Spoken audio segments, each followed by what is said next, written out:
네. 자, 식사 맛있게 하셨나요? 맛있게 하시면 안 돼요. 저 주무시려고 그랬죠, 지금. 자, 우리 들어갈게요. 75쪽에 스트레스 들어가겠습니다. 스트레스는 은근히 문제에 나와서 우리를 스트레스에 빠지게 하더라고요. 하여튼 이거 나옵니다, 문제.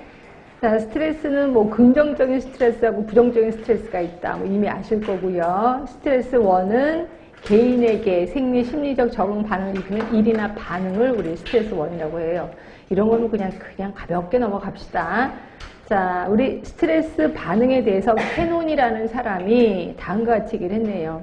자, 맨 처음에 초기 반응이 일어나고, 두 번째가 지속적 반응이 일어나고, 투쟁 도피 반응이 일어난다라고 되어 있는데, 여기 이제 은근히 시험 문제 나오는데 상황을 제시하고 이거는 어느 반응이냐 뭐 이런 식으로 문제가 나와요. 그래서 이제 보시면 되는데, 일단 초기 반응은 자율신경계, 교감신경계가 활성화돼요. 그러니까 약간 정신이 차려지는 거지. 긴장을 하게 되는 거죠. 이게 초기 반응. 그래서 부신 수질에 작용해서 에피네프린, 노아에피네프린이 방출하게 되는 거죠. 약간 긴장하게 되는 겁니다. 자, 그리고 이제 지속적 반응은 시상하부가 뇌하수체에 영향을 줘서 부신 피질에 작용하게 됨으로써 지속적 반응, 계속해서 긴장을 하게 되는 거죠. 그러니까 초기에 이제 긴장 호르몬이 쫙 나오고, 그다음에 그 지속된 반응이 계속해서 지속되는 거죠. 그다음에 이제 투쟁, 도피, 둘 중에 하나 선택하겠죠. 아, 내가 투쟁해서 어떻게든 싸워야 되겠다, 도망가야 되겠다. 둘 중에 하나가 나올 겁니다. 자, 그래서 만약에 내가 투쟁하기로 했어. 그럼 이제 에피네프린, 노아에피네프린, 혈액 내 유리가 되고요. 그리고 당이 나오겠죠. 그래서 간에 저장됐던 당이 혈액 내로 유리가 될 겁니다. 그리고 필요한 곳에 혈액이 몰리겠죠. 그래서 필요 없는 곳이 어디냐면 위쪽이에요. 그러니까 위쪽에 있는 모든 혈액이 팔, 다리, 근육으로 모일 겁니다. 그러면 소화가 잘 돼요, 안 돼요? 소화가 안 되겠구나. 이렇게 생각하시면 돼요. 그리고 근육에 산소를 더 공급하기 위해서 호흡이 빨라지고 얕아져. 이렇게 쌕쌕된다고 하나요? 아주 그렇게 되는 거고요. 심박동수 증가되고, 그 다음에 땀 나는 거 아시죠? 그래서 여러분들 약간 긴장하면 손에 막 땀이 나잖아요. 예, 이런 거 모두 스트레스 반응이다 하시면 되고요. 자, 지우가겠습니다. 자, 그리고 이제 뭐 대퇴, 둔부, 어깨, 팔, 턱 모든 근육에 긴장이 된다. 그래서 특히 턱 근육 같은 경우 긴장이 좀 많이 되죠. 근데 여러분들은 이거를 뭐 꼭 스트레스뿐이 아니라 공부할 때도 마찬가지예요. 공부할 때도 여러분들 모르게 입을 앙다물거든요. 그래서 턱 근육이 되게 약화된다라고 보시면 돼요. 그래서 여러분들도 턱에 예전에 몰랐는데 턱에서 무슨 깍두기 먹을 때마다 떡떡 소리가 나요. 이건 이제 스트레스가 좀 이렇게 좀 가해서 그렇다 이렇게 보시면 되고요. 그리고 동공 일단 확대됩니다. 모든 감각기관이 예민해지고 손과 발은 차가워질 수밖에 없다. 그러니까 손과 발은 차가워지는데 손에서 땀은 나. 그럼 이제 스트레스가 확실하다라고 보시면 돼.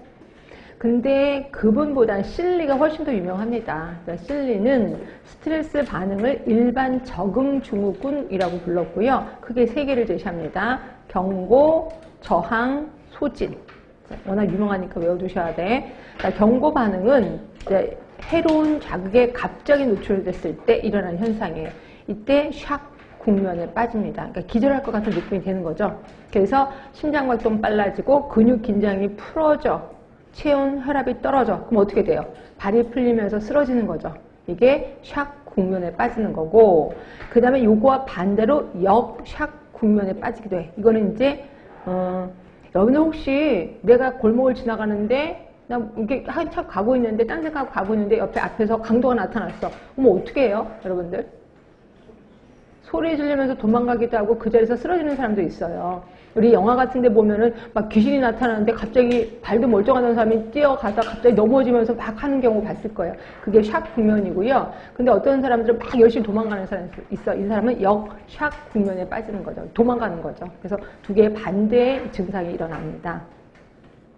그럼 이제 저항 단계. 자, 뇌하수체가 계속해서 이제 그 ACTH 호르몬을 분비해서 부진 피질 스테로이드를 계속 방출해서 점점 몸의 저항을 증가시켜요. 계속 긴장을 하게 되는 거죠.